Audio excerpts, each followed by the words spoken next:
Let's talk to Henry Bolton, who's international border control expert, because you've got to get serious for a minute here, because the immigration problem is massive.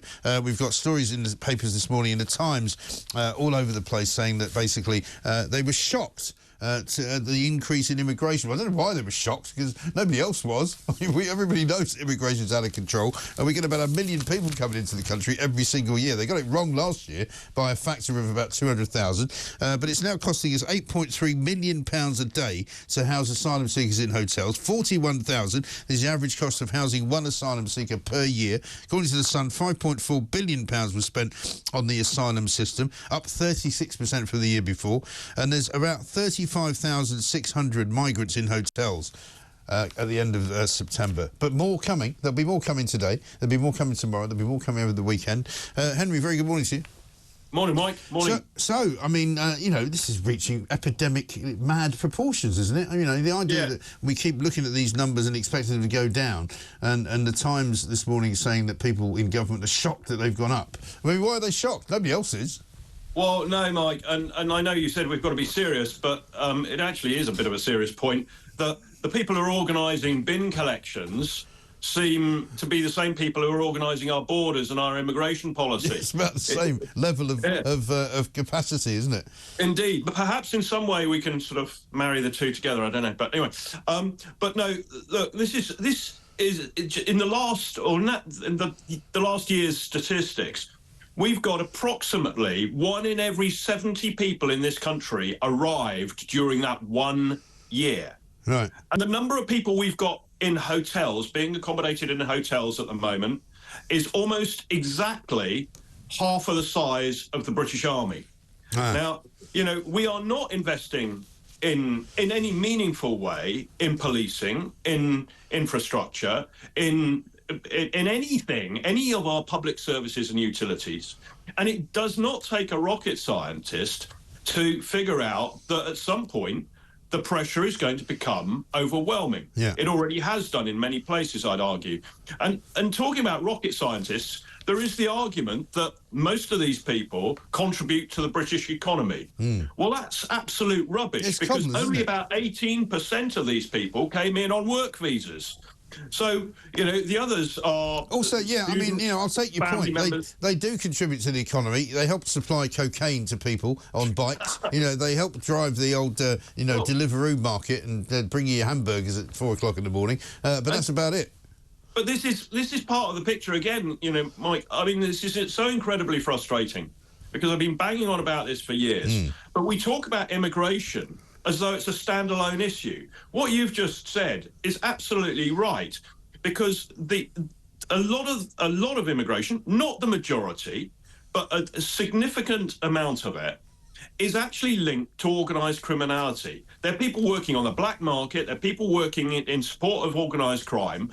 That there is a reason that this country has such a problem with cocaine and heroin and illegal firearms. And that is because our borders are porous, and we have networks of immigrant communities. And I'm not tarring everybody with the same brush. No. But we are failing to ensure that people we let into this country are not a threat to public safety. And I don't necessarily mean the high-profile cases where horrendous... Yeah, where they're actually terrorists. But the trouble is that you and I know very well, Henry, that we see it every single week on social media, people pulling machetes out, fighting in the streets, quite often with each other. So, you might argue that ordinary people aren't affected by that. But, there's gangland culture going on. There's people coming into this country from other countries around the world who are clearly, not exactly imbued with the ability to obey the law, and they're running wild. Indeed, and we are failing.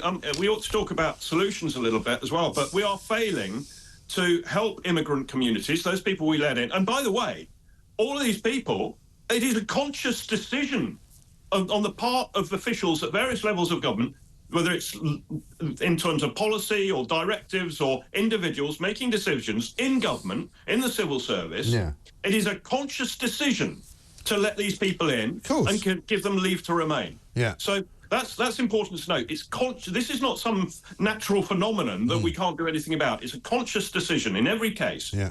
Now, I think, talking. We've got to talk solutions, and we cannot separate, as I said, immigration from these other things, but we have to have a national strategy.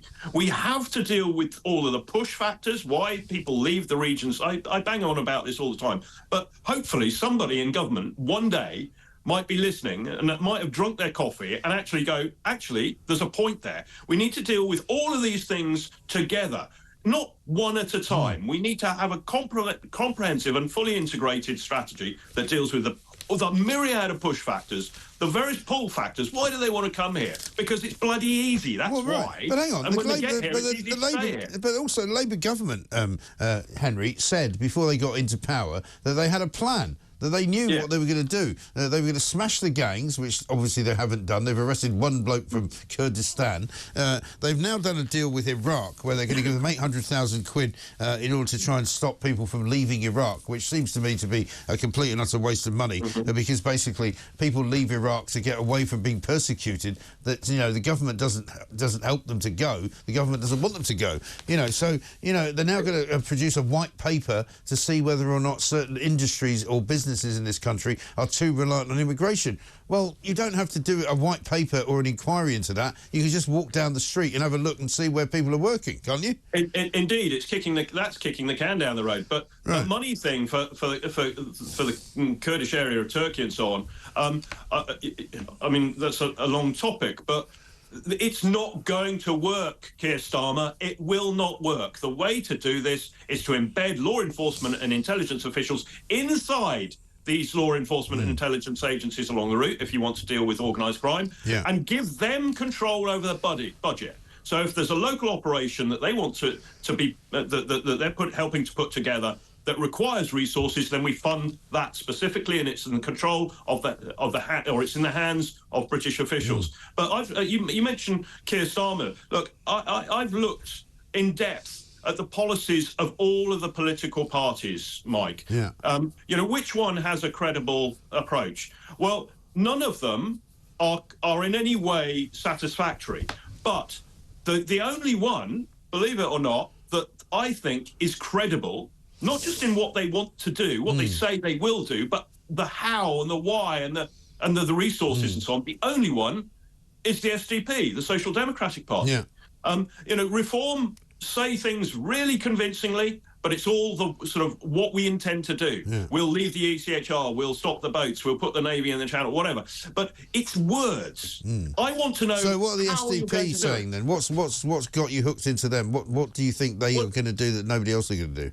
Well, it's not what they're going to do. It's the how and where they're going to look for the resources and so on. And it's a myriad of things, but there is far more thinking going on there, far more thoughtfulness, not only as to what you're going to do, how you're going to do it, but the implications of doing it. What are the knock-on effects? So if you're going to pay for something, where are you going to get that money from, and what's the impact of that, and how do you mitigate the risk there in maybe a totally different field? So I just say to people, look at all the various political parties and don't just look at what they say they're going to do, because we've had that for years.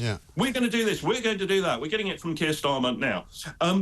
But look at whether or not they've got actually some thought behind it as to how they're going to do it, what they're going to do it with, and how they're going to deal with the implications of it. That's what I would ask people to make your own minds up. Yeah, absolutely right. Henry, thank you very much indeed. Henry Bolton, International Border Control expert.